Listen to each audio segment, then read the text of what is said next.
আচ্ছা, আপনি কোথা থেকে এসেছেন? হাজরা থেকে। একদম রাজনীতির আঁতুড়ঘর। প্রথম কর্মী, প্রথম দেয়াল লিখেছি 1997 ডিসেম্বর 31 তারিখ 41/1 হরিশ চ্যাটার্জি স্ট্রিট। আমার মা বিনা অক্সিজেনে মারা গেছে। আমার বাবা নীলরতনে কোমরের বল ভেঙে গেছে, পাল্টাতে গিয়ে কোনো সুরাহা পাইনি।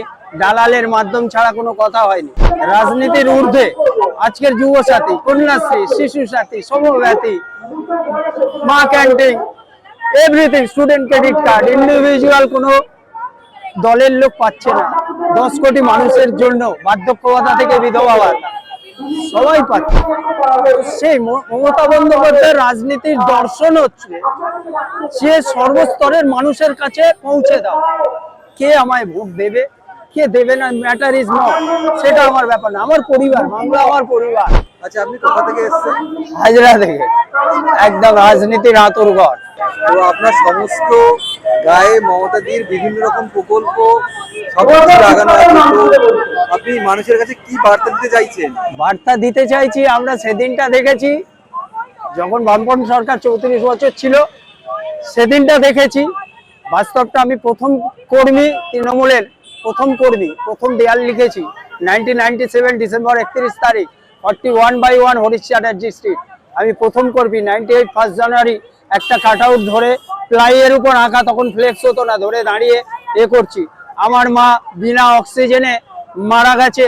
আমার বাবা নীলরতনে কোমরের বল ভেঙে গেছে, পাল্টাতে গিয়ে কোনো সুরাহা পাইনি। দালালের মাধ্যম ছাড়া কোনো কথা হয়নি। তো সেই দিন থেকে আজকের দিনে অনেক পরিবর্তন হয়েছে। স্বাস্থ্য থেকে, শিক্ষা থেকে শুরু করে আদার্স বিভিন্ন প্রকল্প, বিভিন্ন ভাবে, শিশু সাথী থেকে সমব্যাথী, আজকের মানুষ একটা উপকার পাচ্ছে। সেই আপনি যে অ্যাঙ্গেল থেকেই দেখুন, রাজনীতি আলাদা।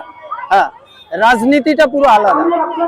রাজনীতির ঊর্ধ্বে আজকের যুবসাথী, কন্যাশ্রী, শিশু সাথী, সমব্যাথী, মা canteen, everything, student credit card, individual কোনো দলের লোক পাচ্ছে না।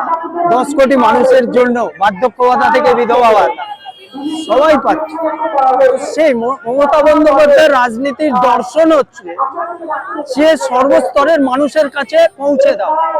কে আমায় ভোট দেবে, কে দেবে না, ম্যাটার ইজ নট, সেটা আমার ব্যাপার না। আমার পরিবার, বাংলা আমার পরিবার, আমার মা বোন। আমার কে ভোট দেয় আমি জানি না, কিন্তু আমি মানুষের জন্য লড়াই করবো জীবনের শেষ বিন্দু রক্ত যতদিন থাকবে। সে লড়াই আজও লড়ছে, সেদিনও লড়েছে, আজও লড়ছে। সেদিন 34 বছর বামপন্থী সরকারের বিরুদ্ধে লড়াই করে সরকার নিয়ে। আমি কি কাজ করি না, একটা মানুষের জীবনে বাঁচতে হলে যা যা প্রয়োজন, আমি কোনো কাজকে ছোট মনে করি না। ধরুন আপনার বাড়িতে কোনো সমস্যা হয়েছে, একটা ড্রেন জাম হয়ে গেছে, সেখানে গিয়ে সেটাকে ছাড়িয়ে দিলাম। যদি 2 টাকাও পরিশ্রম দেন খুশি হয়ে নিলাম, না দিলেও কোনো ব্যাপার না।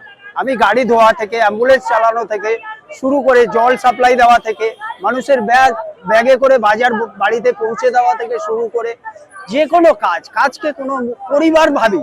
যে কোনো কাজ, বৃদ্ধ মানুষ বাজারটা নিয়ে যেতে পারছে না, সেটাকে যদি আমি নিজের বাবা বা ঠাকুরদা বা দাদু ভাবি, সেটা বাড়ি পর্যন্ত পৌঁছে দিই। কেউ হয়তো খুশি হয়ে দেয়, কেউ না দিলেও কোনো ব্যাপার না, সেটাকেও মেনটেন করি। আমার বলার প্রশ্নটা এইখানেই, যারা শ্রমজীবী মানুষ, আজকে খেটে খাওয়া মানুষ, হ্যাঁ, তারা আজকের দিনে যে পারিশ্রমিক পাচ্ছে, হ্যাঁ, সেই জায়গায় দাঁড়িয়ে তারা কি সঠিকভাবে জীবনযাপনের জন্য সঠিক পারিশ্রমিক পাচ্ছে? কি মনে হয় আপনার? দেখুন, আপনাকে একটা কথা বলছি, চাওয়া পাওয়ার কোনো শেষ নেই। সবকিছু সীমাবদ্ধের মধ্যে চালাতে হবে, চলতে হবে। প্রত্যেকে আপনার আমার যা ইনকাম তার মধ্যে চালাতে হবে, চলতে হবে। সময়ের সঙ্গে সঙ্গে তাল মিলিয়ে চলতে হবে। আমি যদি একবেলা রান্না করে দুবেলা খাই, গ্যাসটা সেভ হবে। আবার আমি যদি 3 বেলা রান্না করি, গ্যাসটা অপচয় হবে। ঠিক আছে, আমি যদি যেরকম আমার ইনকাম, যেরকম আপনি যে কথা বলছেন ঠিক, কিন্তু সবটাই সিস্টেম ব্যালেন্স রেখে সরকার, মায়েরা লক্ষ্মীর যেমন ভান্ডার, সময় রেখে একটু পয়সা আপনি দিলে তার মধ্যে থেকে মা কিছু রক্ষা করে রেখে, আবার যদি আপনার কোনোদিন কাজ অসুবিধা হয় বা কিছু হয়, সেখান থেকে ভাঙিয়ে চালিয়ে দেওয়া, অতিথি আসলে সেখান থেকে দেওয়া, সেটাও যেমন করছে, ঠিক সেই রকম এই পরিবার, সরকার যেই আসুক, যখন আসুক, সরকারকে চালানো ফিনান্সিয়াল পরিকাঠামোর উপর নির্ভর করে এবং চেষ্টা থাকতে হবে। আপনি যে কাজটা করছেন এটা আপনার চেষ্টা, আজকের ডেটে আপনি স্বপ্নের থেকে কোটি গুণ বেশি পেয়ে গেছেন অন স্পট। আপনি, আমি, আরো আশা, আমাদের চাওয়ার কোনো শেষ নেই।